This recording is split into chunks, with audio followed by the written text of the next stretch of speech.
지난 시간에 오늘 본문을 단회적인 사건으로 해석하면 안 되고 우리 성도의 전 인생 여정, 전 신앙 여정을 압축해서 설명하고 있는 것으로 해석해야 된다고 말씀드렸습니다. 왜냐하면 우리가 성령으로 세례를 받는다, 또 성령의 충만함을 받는다라는 것은 새 언약의 성취로 하나님의 말씀이 우리의 마음판에 새겨져서 우리의 생각이 달라지고 말이 달라지고 삶의 태도와 목적이 달라지는 것이기 때문입니다. 그건 절대로 한순간에 되는 것이 아닙니다. 오랜 시간 연단의 과정, 훈련의 과정, 시험의 과정을 통과해야 됩니다. 그러니까 우리가 하나님의 성숙한 자녀로 자라기 위해서는 세미한 음성으로 상징되는 형통, 성공, 번영뿐만 아니라 급하고 강한 바람, 지진, 불로 상징되는 여러 가지 어려움, 이해할 수 없는 고난과 환난과 시련 등 모든 상황과 여건과 일들을 경험하면서 하나님은 언제나 신실하셔서 당신의 약속을 지키시는구나 하는 것을 내가 직접 경험하고 깨닫고 확인해야 된다는 말씀입니다. 그런 과정을 거치면서 우리는 결국 마음으로 하나님께 항복하게 되는 것입니다. 이게 우리가 지난주에 살펴봤던 내용입니다. 그러면 우리가 마음으로 하나님께 항복하게 되면 어떻게 될까요? 마음으로 항복을 하게 되면 어떻게 될까요? 하나님이 우리에게 성령을 보내시는 목적이 뭘까요? 우리가 인생을 사는 목적, 신앙생활을 하는 목적이 뭘까요, 도대체? 거기에 대해서 오늘 본문을 통해서 살펴보도록 하겠습니다. 한번 1절, 2절, 오늘 본문 1절, 2절을 한번 살펴보겠습니다. 오늘 본문 1절, 2절 시작. 오순절 날이 이미 이르매 그들이 다같이 한 곳에 모였더니 홀련히 하늘로부터 급하고 강한 바람 같은 소리가 있어 그들이 앉은 온 집에 가득하매. 제자들이 한 곳에 모여 마음을 같이하여 기도했더니 어떤 현상이 일어나느냐.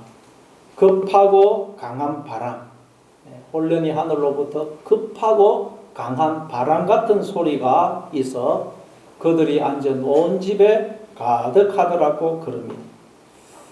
그러니까 급하고 강한 바람이 불 때 나는 소리, 태풍이 불 때 나는 소리와 같은 그런 크고 강한 소리가 방 안에 가득하게 되더라는 것입니다. 우리나라도 종종 여름이나 가을이 되면 태풍이 오죠. 태풍이 오면 그냥 휘 소리가 나면서 다른 소리는 다 삼켜지고 태풍이 불면 그 태풍이 불 때 나는 소리가 온 세상에 가득합니다. 태풍 소리. 그런데 우리가 성령으로 충만해지기 위해서는 이런 소리를 듣게 되어 있다는 것입니다. 성령의 소리, 하나님의 소리가 때로는 태풍이 불 때 나는 소리와 같은 그런 크고 강한 소리로 우리에게 임하는 경험을 우리가 하게 된다는 것입니다. 그래야 우리가 성령으로 세례를 받게 된다는 것입니다. 성령으로 충만함을 받게 된다는 것입니다. 하나님의 소리가 태풍이 불 때 나는 소리처럼 임하는 경험을 해야 된다는 것입니다. 아니 열왕기상 19장에 보니까 그 엘리야에게 나타나신 하나님은 세미한 음성으로 찾아오셨죠. 태풍과 지진과 불 가운데는 안 계시고 하나님이 세미한 음성 가운데 계셨습니다. 그런데 왜 태풍 소리로 하나님의 소리가 들린다는 것일까요? 하나님은 세미한 음성으로 우리에게 말씀하세요. 밤에 내리는 이슬처럼 조용히 우리를 찾아오시고 우리에게 말씀합니다. 그런데 그 세미한 하나님의 음성이 때로는 그 내용 때문에 하나님의 그 세미한 음성인 그 내용 때문에 때로는 급하고 강한 바람 같은 소리, 태풍이 불 때 나는 그런 크고 강한 소리로 우리에게 들리는 그런 경험을 우리가 하게 된다는 거죠. 데살로니가전서 4장 16절부터 18절입니다. 데살로니가전서 4장 16절부터 18절 같이 읽습니다. 시작. 주께서 후렴과 천사장의 소리와 하나님의 나팔 소리로 친히 하늘로부터 강림하시리니 그리스도 안에서 죽은 자들이 먼저 일어나고 그 위에 우리 살아남은 자들도 그들과 함께 구름 속으로 끌어올려 공중에서 주를 영접하게 하시리니 그리하여 우리가 항상 주와 함께 있으리라. 그러므로 이러한 말로 서로 위로하라. 이것도 주님 재림에만 해당되는 내용으로 이해를 하면 안 됩니다. 주님 재림 때도 해당이 되는 내용이지만 지금 주님이 성령으로 우리 안에 내 안에 임하시기 위해서는 하나님의 음성이 호령과 천사장의 소리와 하나님의 나팔 소리로 들리는 경험을 해야 된다는 거예요. 급하고 강한 바람 같은 소리, 태풍이 불 때 나는 소리와 같은 그런 소리로 하나님의 음성이 나한테 들리는 경험을 해야 된다는 거예요. 그래야 주님이 내 안에 성령으로 임하신다는 거예요. 그렇죠? 때로는 우리가 내 힘으로 어떻게 할 수 없는 여러 가지 어려움과 고난으로 우리가 낙심과 절망에 사로잡혀 있는데 하나님이 조용히 찾아오셔서 두려워하지 말아라. 내가 너와 함께 함이니라. 놀라지 말라. 나는 내 하나님이 됨이니라. 내가 너를 구세게 하리라. 내가 참으로 너를 도와주리라. 참으로 나의 의로운 오른손으로 너를 붙들리라. 그러면 그 하나님의 세미한 음성이 그 음성이 나한테 급하고 강한 바람 같은 소리로 태풍 소리로 호령과 천사장의 소리와 나팔 소리로 들리는 경험을 하게 됩니다. 그 내용 때문에. 때로는 또 우리가 초라하고 늘 넘어지고 자빠지는 내 모습에 실망해서 자기감과 죄책감에 사로잡혀 있는데 하나님이 세미한 음성으로 너는 내가 사랑하는 아들이고 내가 기뻐하는 자야 그러시면 그 음성이 마치 태풍 소리처럼 나한테 들립니다. 그러면 우리는 주님 안에서 다시 일어서게 되고 당당해지게 됩니다. 자신감을 가지게 됩니다. 때로는 우리가 또 일이 잘 풀리고 성공하고 높아져서 내가 뭔가 된 것처럼 교만해져 있는데 하나님으로부터 나를 따라오려거든 자기를 부인하고 제 십자가를 지고 나를 쫓을 것이니라 하는 세미한 음성이 들리면 또는 나에게 이르시기를 내 은혜가 내게 족하도다 이는 내 능력이 약한 데서 온전하여짐이라 하신지라 그러므로 도리어 크게 기뻐함으로 나의 여러 약한 것들에 대하여 자랑하리니 이는 그리스도의 능력이 내게 머물게 하려 함이라 그러므로 내가 그리스도를 위하여 약한 것들과 능력과 궁핍과 박해와 공고를 기뻐하노니 이는 내가 약한 그때의 강함이라 하나님의 그 세미한 음성을 듣게 되면 마치 그 음성이 방망이처럼 나를 때리게 됩니다. 방망이처럼. 그러면 우리가 또 정신을 차리고 겸손해지게 됩니다. 예레미야 23장 29절입니다. 예레미야 23장 29절 같이 읽습니다. 시작. 여호와의 말씀이니라 내 말이 불같이 아니하냐 바위를 쳐서 부스러뜨리는 방망이 같지 아니하냐. 하나님의 말씀이 그 내용 때문에 때로는 모든 것을 태우는 불같이 바위를 쳐서 부서뜨리는 방망이같이 임한다는 것입니다. 그래서 내 속에 있는 모든 죄와 더러움을 태워버리고 나의 단단한 자아를 교만을 깨 부수는 것입니다. 그렇죠? 우리가 늘 듣던 말씀이고 늘 읽던 성경 말씀인데 어느 날은 그 말씀이 잠자는 나를 깨우는 호령과 천사장의 소리와 하나님의 나팔 소리로 태풍 소리로 때로는 내 안에 더러운 것을 다 태워버리는 불로 나의 단단한 자아와 교만을 깨부수는 방망이로 임하는 것을 우리가 신앙생활을 하다 보면 종종 경험하지 않습니까? 그리고 때로는 고난과 실패와 좌절로 인해서 그 하나님의 세미한 음성이 나한테 호령과 천사장의 소리와 하나님의 나팔 소리로 들릴 때가 있습니다. 가정에 문제가 생기고 사업에 실패하고 질병에 걸리고 자녀에게 어려움이 생겼을 때 하나님의 그 세미한 음성이 나에게 큰 나팔 소리로 들리는 것입니다.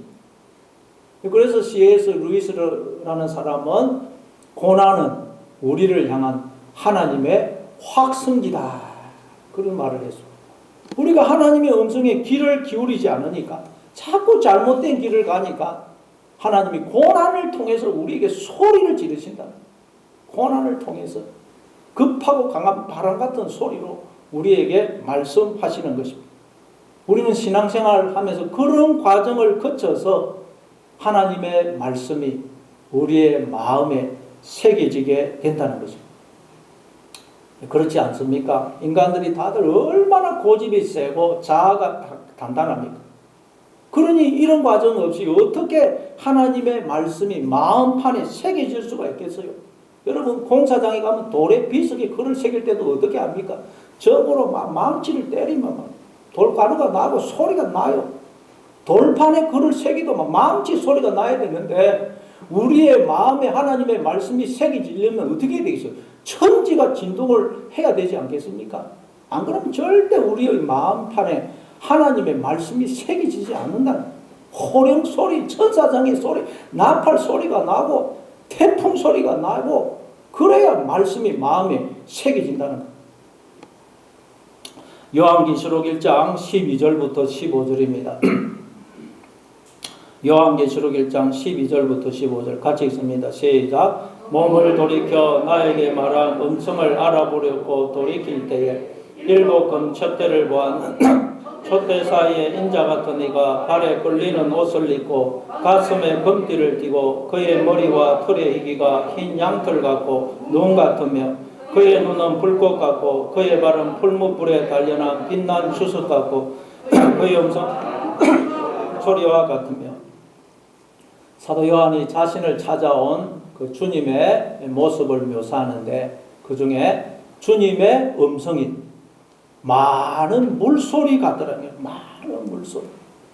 많은 물소리란 많은 물이 쏟아질 때 나는 소리를 말합니다.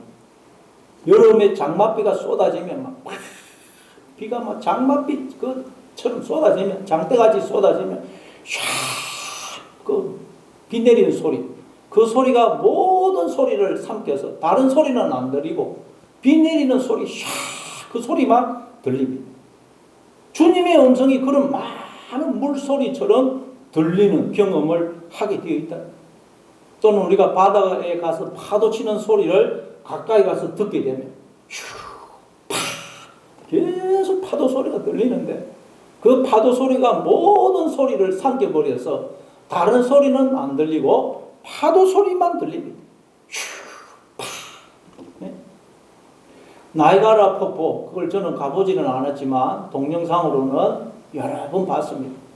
가보니까 얼마나 많은 물이 쏟아지는지, 물보라가 치가지고 그냥 수증기가 막 가득하고, 그 소리가 다른 모든 소리를 삼켜서 물소리밖에 안 돼요. 아무리 사람이 이야기해도 소리가 안 들려요. 물소리밖에 안 들려요. 여러분, 우리가 세상을 살아가다 보면 얼마나 많은 소리들이 들려옵니까? 수없이 많은 소리 들려요. 그냥 TV만 켜면 세상의 소리가 TV를 통해서 들려옵니다. 주변의 사람들에게서도 소리가 들려요. 이 사람은 이 말하고 저 사람은 저 말하고, 또 내 속에서도 막 소리가 들려요. 그게 우리에게는 태풍 소리로 들려요. 태풍 소리. 그런데 주님의 음성이 많은 물소리처럼 세상의 그 모든 소리를 다 삼켜서 오직 주님의 소리만 들리는, 주님의 음성만 들리는 경험을 우리가 하게 된다는 것입니다. 그럴 때 하나님의 말씀이 우리의 마음판에 새겨진다는 것입니다. 여러분 지금 어떻습니까? 세상의 소리가 태풍 소리처럼 들려오고 있습니까? 사람의 소리가 태풍 소리처럼 들려오고 있습니까?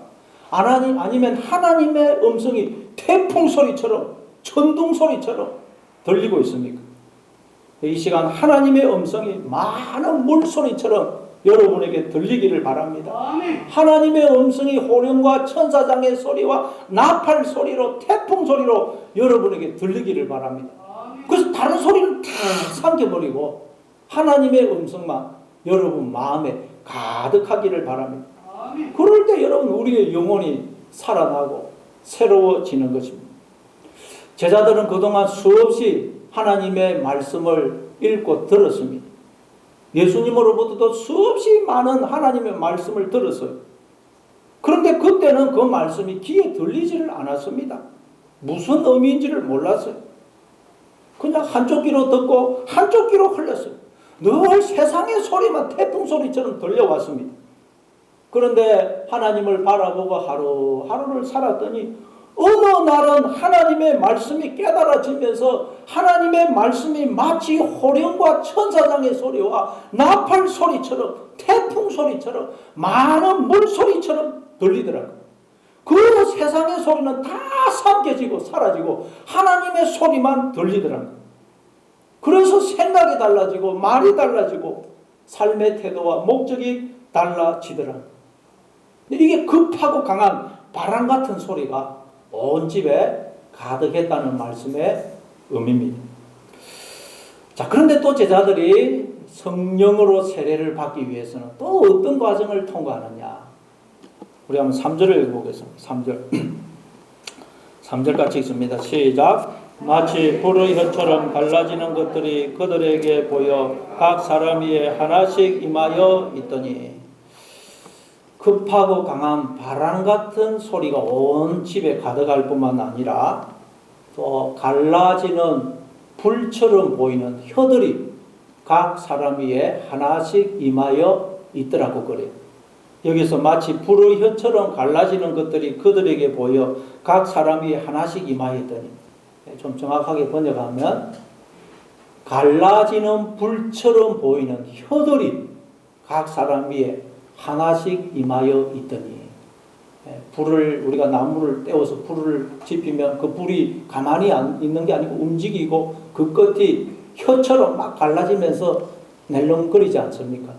그렇게 갈라지는 불처럼 보이는 혀들이 있는데 그 혀들이 각각 하나씩 각 사람 위에 임하여 있더라는 것입니다. 그러니까 우리가 성령으로 세례를 받기 위해서는, 하나님의 말씀이 우리 마음판에 새겨지기 위해서는 불처럼 보이는 혀가 우리에게 임하는 경험을 하게 된다는 말이에요. 불처럼 보이는 혀. 불처럼 보이는 혀. 이 혀는 뭡니까? 혀가 헬라어로 글로사인데 혀, 말, 언어, 방언이라는 뜻입니다. 그렇죠. 우리도 혀라는 것을 말이라는 의미로 사용하죠. 세치어를 조심해라. 그 말은 말 조심해라. 그런 뜻 아닙니까? 그러니까 불처럼 보이는 혀라는 말은, 혀라는 것은, 말이라는 것은 불과 같다는 거예요. 우리의 이 말이라는 것은 불과 같다는 거예요. 자, 야고보서 3장 6절입니다. 야고보서 3장 6절 같이 있습니다. 시작. 혀는 곧 불이요 불의의 세계라. 혀는 우리 지체 중에서 온몸을 더럽히고 삶의 수레바퀴를 불사르나니 그 사르는 것이 지옥불에서 나느니라. 혀는 곧 불이라 그러죠. 혀라는 것은 말입니다. 말이라는 것은 불이라는 거예요. 불. 말은 불과 같다는 거예요. 불. 왜 말을 불이라고 그럴까요? 여러분, 우리가 불이라는 것이, 불이 없으면 우리는 살 수가 없습니다. 불이 없으면 그 어떤 생명도 존재할 수가 없어요. 이 지구에 식물, 동물을 비롯해서 모든 생명체가 살 수 있는 것은 불이기 때문에 불.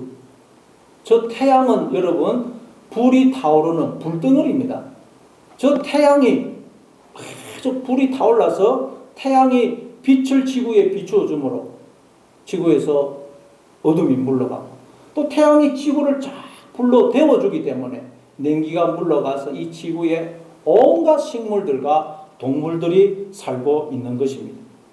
태양이 없으면, 불이 없으면 이 지구에는 그 어떤 생명도 살 수가 없습니다.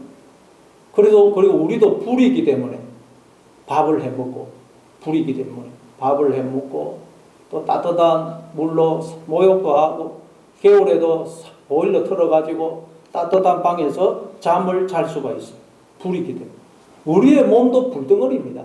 밥을 먹으면 그게 소화가 되어서 영양분이 산소와 결합해서 연소를 함으로써 우리의 몸에서 에너지가 발생하는 에너지, 연소함으로써. 그래서 여러분 젊었을 때는 몸에 열이 많아요. 그러나 점점 나이가 들면 열이 식어집니다. 생명의 불이 점점 꺼져가는. 인간도 여러분 몸체도 육체도 불덩어리고 또 뭐 열정이 불 같다 그러죠. 그 영혼도 사실은 불이에요. 불. 자, 그래서 이처럼 불이라는 것은 생명입니다. 생명. 그런데 생명인 이 불을 우리가 잘못 사용하면 어떻게 됩니까? 불은 생명인데 이 불을 잘못 사용하면 어떻게 되죠? 모든 것을 다 태워버리고 파괴하고 모든 생명을 죽여버립니다. 우리나라에도 종종 화재가 나서 수많은 건물, 가옥, 나무들이 불타고 수많은 사람들이 죽지 않습니까? 전 세계적으로도 마찬가지입니다. 이 생명의 불인데 잘못 사용하니까 이게 사망의 불이 되더라고요. 사망. 그런데 우리의 혀가 말이 그렇다니, 말이. 이 우리의 말은 사람을 살리는 생명의 말이 될 수도 있고 사람을 죽이는 사망의 말이 될 수도 있다는 거예요. 우리의 말이 생명의 말이 될 수도 있고 사람을 죽이는 사망의 말이 될 수가 있다. 예수님이 요한복음 6장 63절에서 내가 너에게 이른 말이 곧 영이고 생명이다 그랬죠. 우리가 지금 생각을 여러분 다 하는데 생각을 말로 합니다. 그 말을 영이라고 그래요. 그게 또 생명이라는 거. 하나님이 땅의 업으로 사람을 지으시고 그 코에 영을, 생기를, 말을 부어주심으로 인간들이 이렇게 다 생각하고 감정을 느끼고 말을 하고 온갖 재능과 은사를 발휘하는 생명으로 존재하고 있는 것입니다. 그러니까 하나님은 끊임없이 우리에게 생명의 영을, 생명의 말을, 생명의 불을 부어주고 계십니다. 따라서 우리의 마음에는 생명의 불, 천국의 불, 사랑의 불이 타올라야 돼요. 우리는 여러분 생명의 불이 되어야 됩니다. 그래서 내 마음속에 어둠이 물러가고 내 마음속에서 냉기가 사라지고 내 마음속에 시내가 흐르고 온갖 식물들이 자라고 꽃이 풀고 동물들 새들이 노래하는 하나님의 세계가 내 마음에 임해야 돼요. 그래서 또 내가 생명의 불이 되어서 이웃을 비추어서 내 가정을 비추어서 거기서 어둠을 몰아내고 냉기를 몰아내어서 죽은 그 사람들을 살려내고 그들의 마음에도 하나님의 세계가 임하게 해야 됩니다. 우리는 생명의 불이 되어야 되고 마음이 따뜻한 사람이 되어야 됩니다. 그래서 하나님은 끊임없이 생명의 영, 생명의 말, 생명의 불을 부어주고 계세요. 그런데 인간들이 스스로 자신의 주인이 머리가 되어서 하나님이 주시는 그 생명의 말, 생명의 영으로 육신의 생각, 잘못된 생각, 하나님 없는 생각을 하더라. 그래서 그 생명의 말을 인간들이 사망의 말로, 지옥의 말로 바꿔버려요. 그래서 인간의 마음이 생명의 불이 타오르야 될 인간의 마음이 지옥의 불이 타오르게 되었다는 거예요. 로마서 8장 6절에 보면 육신의 생각은 사망이요 영의 생각은 생명과 평안이다 그러죠. 사망의 불이 우리에게 타오르는 거예요. 지옥의 불이 타오르는 것입니다. 그래서 하나님의 세계여야 될 우리의 마음이 불의의 세계, 지옥의 세계가 되어버린 것입니다. 그래서 우리에게서 나오는 이 말이라는 불이 지금 우리의 온몸을 더럽히고 삶의 수레바퀴를 불사르는데 그 사르는 것이 지옥불에서 나온다고 그러죠. 우리가 여러분 말을 하는 것은 불을 토해내요. 말을 한다는 말은 불을 토해내요. 그런데 우리가 입을 열 때마다 지옥의 불을 토해내가지고 자기도 고통을 당하고 다른 사람에게도 고통을 주고 그 영혼을 죽게 만든다. 요한계시록 13장 11절입니다. 요한계시록 13장 11절 같이 읽습니다. 시작. 내가 보매 또 다른 짐승이 땅에서 올라오니 어린 양같이 두 뿔이 있고 용처럼 말을 하더라. 사도 요한이 보니까 한 짐승이 땅에서 올라오는데 생긴 건 어린 양같이 생겼어요. 야, 그런데 또 보니까 말을 하는데 말은 용처럼 말을 하더라는 거예요. 용처럼. 용은 어떻게 합니까?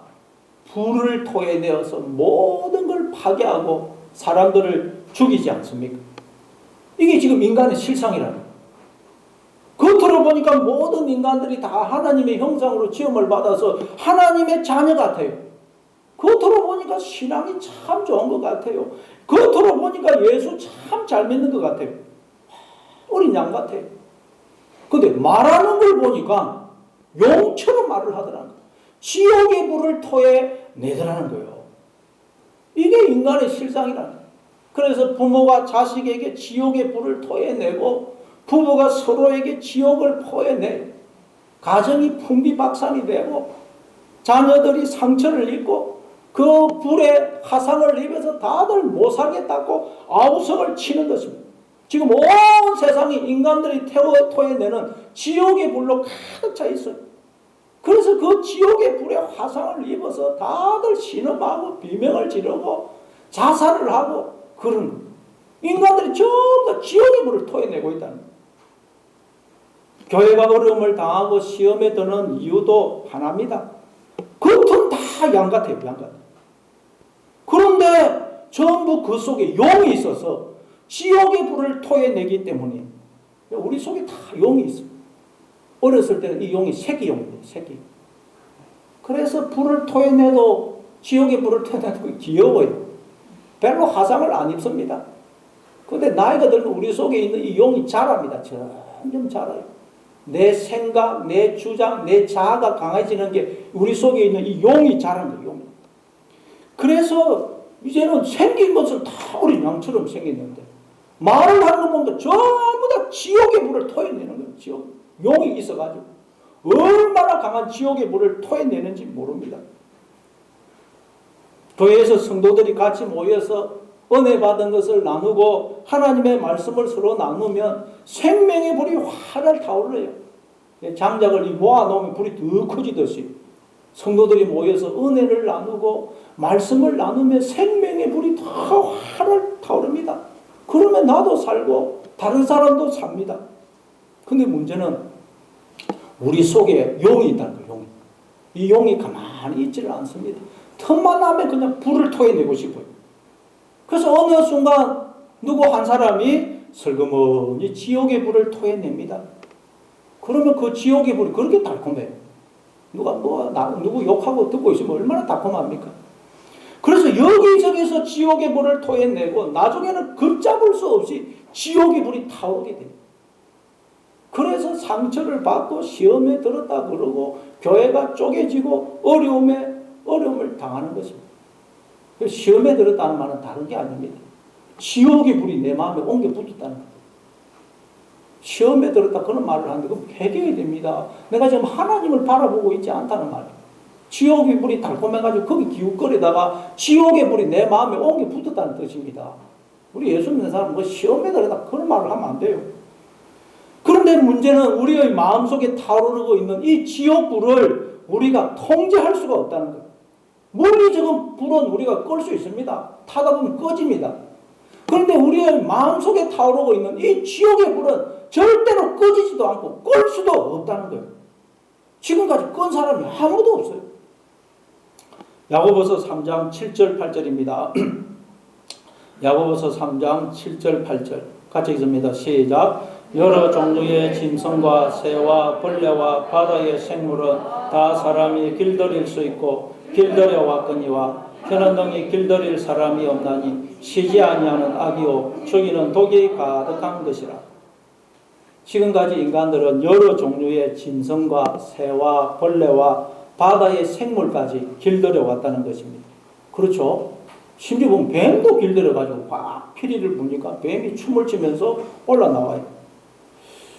그런데 지금까지 이 혀를 길들인 사람은 아무도 없다는 거예요. 이 혀는 그 누구의 통제도 다스림도 받지 않는다는 거예요. 왜 그럴까요? 하나님을 떠난 인간은 주인이 없고 머리가 없는 몸이거든요. 우리가 현대 이 혀가 몸이에요. 그런데 머리가 없으니까 이 혀가 어떻게 통제를 받을 수가 있겠어요? 근데 문제는 이 혀가 쉬지 아니하는 악이고 죽이는 독이 가득하다는 거예요. 그래서 이 혀가 지 맘대로 날뛰어서 모든 좋은 것들을 파괴하고 수많은 사람들을 다치게 하고 죽게 하고 있는데도, 삶의 수레바퀴를 불태우고 있는데도 우리 인간에게는 아무 대책이 없는 거예요. 지옥의 불이 막 타올라서 모든 걸 태우고 있는데도 우리 인간은 속수무책이에요. 아무 대책이 없는 거예요. 이게 지금 우리 인간의 실상이라는 거예요. 왜 그러냐? 가정에 왜 어려움이 생기느냐?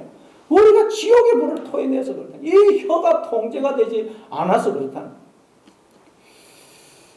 이게 지금 우리 인간의 실상이에요. 실상. 우리 속에 있는 이 용이 통제가 안 돼요. 영화에 보면 용은 절대 통제가 안 되죠. 주인의 말도 안 듣습니다. 우리 속에 있는 이 용이 통제가 안 되는 통이에요. 그래서 부활하신 주님이 우리 안에 다시 생명의 불로, 생명의 성령으로 임하신 것입니다. 불같은 혀로 임하신 것입니다. 우리 안에 주인으로, 머리로 임하신 것입니다. 따라서 이제 예수 믿는 우리는 얼마든지 이 혀를 길들일 수가 있다는 거예요. 이 혀를 통제하고 다스릴 수가 있다는 것입니다. 어떻게 해요? 성령님이 말하게 하심을 따라 그대로 말하면 된다는 거예요. 하나님이 주시는 말을 하나님의 입이 되어서 그대로 말하면 우리는 얼마든지 이제 이 혀를 길들일 수 있고 통제할 수 있고 다스릴 수가 있다는 거예요. 그러면 이제 우리는 생명의 언어를 말하게 되고 생명의 불, 천국의 불을 토해내게 된다는 거죠. 요한계시록 11장 5절입니다. 요한계시록 11장 5절 같이 읽습니다. 시작. 만일 누구든지 그들을 해하고자 하면 그들의 입에서 불이 나와서 그들의 원수를 삼켜버릴 것이요 누구든지 그들을 해하고자 하면 반드시 그와 같이 죽임을 당하리라. 이 두 증인에 대한 내용입니다. 두 증인은 우리 안에 성령님이 임하면, 주님이 내 안에 주인으로 임하면 주님과 내가 짝이 되어서 두 증인이 됩니다. 두 증인. 자, 그러면 우리 입에서 뭐가 나온다고 그래요? 불이 나온다는 거예요. 생명의 불이 나옵니다. 생명의 불. 그래서 어둠을 몰아내고 모든 죄와 사망을 불태워버린 거예요. 지옥의 세계를 불태워버리고 하나님의 세계가 임하게 하는 거예요. 성령님이 우리 안에 임하면 우리가 이제는 생명의 불을 토해내게 된다. 생명의 불이 됩니다. 자, 그래서 오늘 본문 4절에서 이렇게 말씀합니다. 오늘 본문 4절 오늘 본문 4절로 가겠습니다. 같이 읽습니다. 시작. 그들이 다 성령의 충만함을 받고 성령이 말하게 하심을 따라 다른 언어들로 말하기를 시작하니라. 성령의 충만함을 받은 제자들이 성령이 말하게 하심을 따라 다른 언어들로 말하기를 시작하더라. 다른 언어. 지금까지 인간들 중에서는 그 누구도 한 적이 없고 그 누구도 들어본 적이 없는 다른 언어, 새로운 언어로 말을 하기 시작하더라는 거예요. 이 언어는 어떤 언어겠습니까? 바로 생명의 언어, 천국의 언어, 사랑의 언어, 사람을 위로하고 축복하고 살리는 언어예요. 이 언어를 사용하기 시작하더라. 예수님이 먼저 이걸 본을 보여주셨죠. 예수님이 십자가에 달리셨을 때 맨 먼저 하신 말씀이 무엇입니까? 아버지여, 저들을 사하여 주옵소서. 자기들이 하는 것을 알지 못하고 있습니다. 그런 말을 내뱉어요. 원래 십자가에 매달려 죽는 사람은 입에 담을 수 없는 온갖 욕설과 악담과 저주를 쏟아내면서 죽습니다. 십자가에 달린 사람은 다 그래요. 온갖 저주, 욕설, 악담을 쏟아내면서 죽어요. 지금 예수님과 함께 달린 두 강도도 예수님을 비방하면서 온갖 악담과 욕설과 저주를 쏟아내면서 죽고 있어요. 그게 이 세상입니다. 세상은 여러분 눈에는 눈이고 이에는 이입니다. 그 사람이 나를 비방하면 나도 비방합니다. 그 사람이 내 험담하면 나도 험담해요. 내가 그 사람이 내 욕한 거 몰라서 혹시 그 사람에 대해서 좋게 말할 수는 있지만 그 사람이 나를 뒤에서 욕하고 비방한 거 있었던 것을 알면 우리는 절대로 그 사람에 대해서 좋게 말을 못합니다. 욕설을 쏟아내고 지옥의 불을 토해냅니다. 그런데 창조주이신 예수님이 아무 죄도 없이 그것도 피조물인 인간들에게 끌려가서 온갖 모욕과 조롱과 비웃음과 침뱉음과 뺨맞음과 채찍질을 당하고 십자가에 달려 말할 수 없는 고통 중에 돌아가시는데 저주하기는커녕 이놈들 나중에 두고 보자 가만히 안 두겠다 그런 말을 하시기는커녕 오히려 자기를 죽이는 자들을 위해서 축복기도 해주시더란 거예요. 축복기도. 이런 지금까지 인간들은 그 누구도 할 수 없었던 말이고 그 누구도 들어보지 못했던 말이에요. 지금까지 인간들이 사용해 왔던 언어와는 전혀 다른 언어예요. 인간들이 지금까지 토해내던 불과는 전혀 다른 불입니다. 저 예수님은 천국의 언어로 말씀하셨고 생명의 불을 토해내신 것입니다. 그래서 옆에 있던 한 강도가 예수님의 그 말씀을 듣고는 놀래가지고 지금까지 들어보지 못했던 말을 예수님이 하거든요. 그래서 놀래가지고 예수여 당신의 날에 임하실 때 저를 기억해 주십시오. 그런 거예요. 예수님이 하신 그 말을 듣고 충격을 받아가지고 그때 예수님이 오늘 네가 나와 함께 낙원에 있으리라 그러신 것입니다. 여러분 우리도 주변의 사람들에게서 이런 반응을 들어야 됩니다. 어떻게 당신은 제가 지금까지 한 번도 들어보지 못했던 말, 새로운 말을 하시네요. 저도 그 말을 하고 싶습니다. 어떻게 하면 그 말을 할 수 있습니까? 그런 반응을 들을 수 있어야 됩니다. 이게 성령이 우리에게 오신 목적이라는 거예요. 하나님께서 말씀을 우리 마음판에 새기는 목적이라는 거예요. 우리가 인생을 사는 목적, 신앙생활하는 목적이라는 거예요. 다른 언어, 천국의 언어를 말하는 자가 되기 위해서라는 거예요.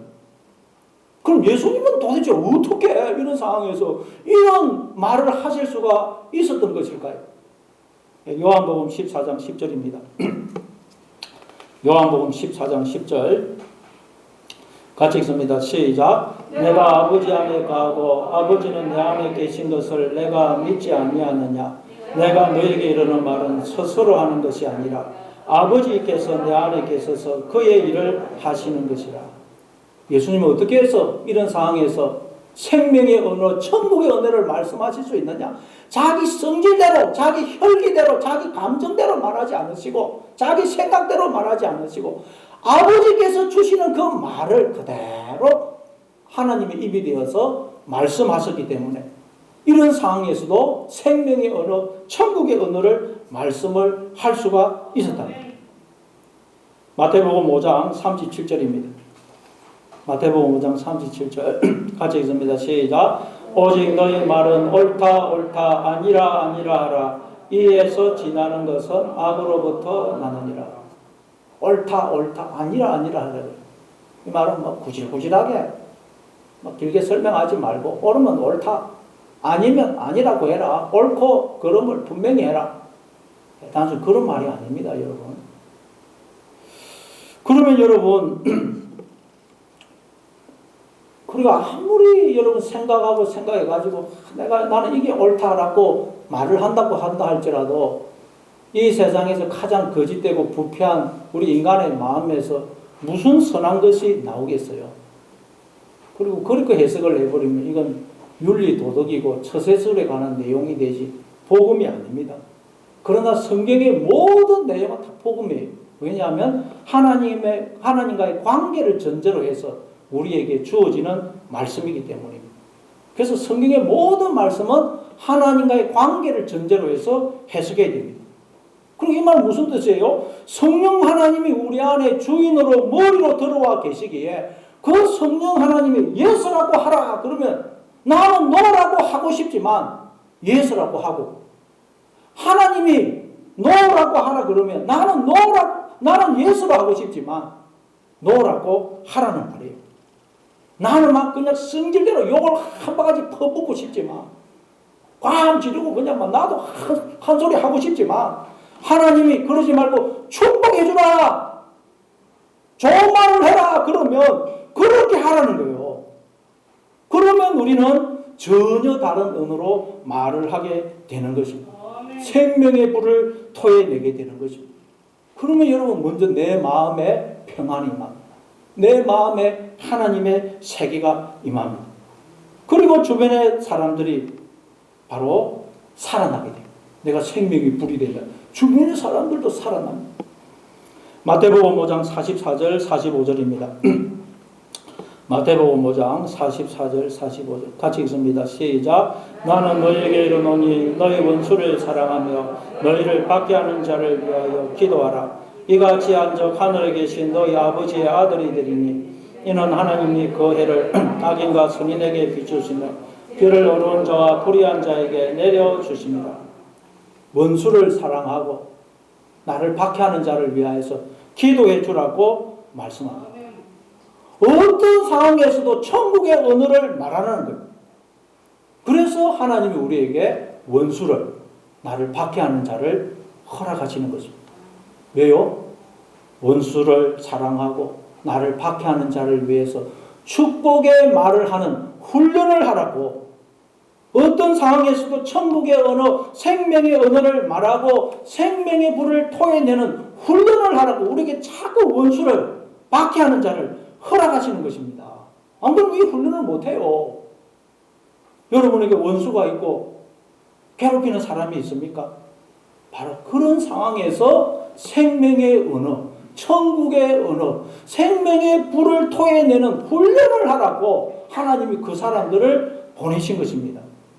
그러니까 그 사람들은 내 훈련 조계로 보냄을 받은 것입니다. 그러니까 내가 자꾸 생명의 언어를 말 못하고 생명의 불을 토해내지 못하면 어떻게 되겠어요? 그 사람들 속으로 뭐라고 말을 하겠어요? 야, 좀 잘해서 빨리 좀 끝내자. 나도 힘들다. 그러지 않겠어요? 여러분, 서대반이 돌에 맞아 죽어가면서 어떻게 합니까? 사도행전 7장 59절 60절입니다. 사도행전 7장 59절 60절 같이 읽습니다. 시작. 그들이 돌로 서대반을 치니 서대반이 부르짖어 이르되 주 예수여 내 영혼을 받으시옵소서 하고 무릎을 꿇고 크게 불러 이르되 주여 이 죄를 그들에게 돌리지 마옵소서 하고 자니라. 서대반이 돌에 맞아 죽어가면서도 자신을 죽이는 자들을 위해서 기도합니다. 주여 이 죄를 그들에게 돌리지 마옵소서. 성령이, 서대반이 드디어 성령이 말하게 하심을 따라 다른 언어로 말을 하기 시작한 것입니다. 그랬더니 뭐라 그래요? 자들아, 자들아. 평안을 누리더라. 평안. 자들아 말. 평안. 악을 쓰고 저주를 하고 그래 죽어야 되는데 평안히 자더라는 거예요. 평안을 누리더라는 거예요. 하나님 나라를 살더라는 말이에요. 여러분, 하나님 나라를 살기를 원하십니까? 내 심령과 가정에 천국이 임하기를 원하십니까? 그렇다면 내 성질, 내 고집, 내 생각, 내 뜻을 버리고 하나님의 입이 되어서 하나님이 주시는 말을 그대로 하시기 바랍니다. 성령이 말하게 하심을 따라 이제는 다른 언어로 말하기 시작하시기 바랍니다. 그 연예인 중에 최수종이라는 분이 있습니다. 그 유튜브 동영상을 보니까 그분에 대한 이야기가 나오던데 제가 듣고 참 감동을 많이 받았습니다. 이분은 말하기를 자신은 항상 아내를 먼저 생각하고 언제나 관심이 어떻게 하면 내 아내를 행복하게 할 수 있을까? 늘 그게 자기의 관심이라 그래요. 자기는 아내한테 잘 보이고 싶다 그래요. 그래서 아내한테 잘 보이고 이렇고 지금도 막 늘 운동을 해가지고 몸을 아주 그냥 날씬한 몸으로 유지를 하고 있다 그래요. 보니까 실제로 아내한테 얼마나 잘하는지 몰라요. 아내한테 무슨 짜증을 내거나 큰 소리 치거나 신경질 내거나 명령하거나 이런 말은 절대 안 해요. 항상 말을 높여서 아내한테 하고 또 보니까 부드럽게 말을 하고 항상 아내의 의견을 묻고 부탁하고 이렇게 말을 해요. 보니까 정말 두 사람이 그냥 막 꿀이 떨어져요. 그리고 자녀한테도 보니까 경어를 쓴다 그래요.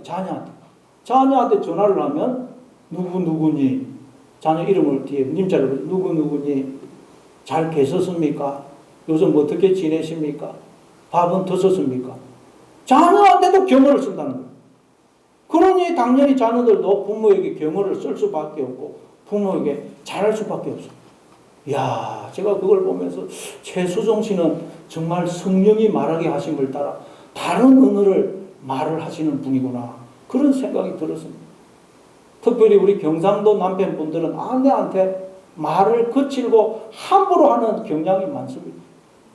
그건 여전히 내가 나의 주인이라는 뜻이에요. 혀가 통제가 안 되고 있는 것입니다. 지옥의 불을 토해내는 것입니다. 그러면 내 심령과 가정에 절대로 천국이 임할 수가 없어요. 성령이 오시는 목적은 우리로 하여금 새로운 말, 천국의 말을 하도록 하기 위해서입니다. 그걸 위해서 우리가 인생을 살고 신앙생활을 하는 것입니다. 그럼 여러분, 우리 남편분들은 이 집에서 말을 바꿔야 됩니다. 안 그러면 안 됩니다, 여러분. 아내를 보실 때마다 내가 지금 하나님의 딸과 살고 있다. 그렇게 기억을 하셔서 늘 그냥 아내한테 고맙습니다. 감사합니다. 죄송합니다. 예, 시키는 대로 하겠습니다. 이렇게 여러분, 성령이 말하게 하심을 따라 다른 언어로, 천국의 언어로 말을 하심으로 여러분의 심령과 가정에 천국이 임하고 또 주변에 죽어가는 영혼들을 살려내는 그런 생명의 불이 되시는 그런 저와 여러분 다 될 수 있기를 바랍니다. 아멘.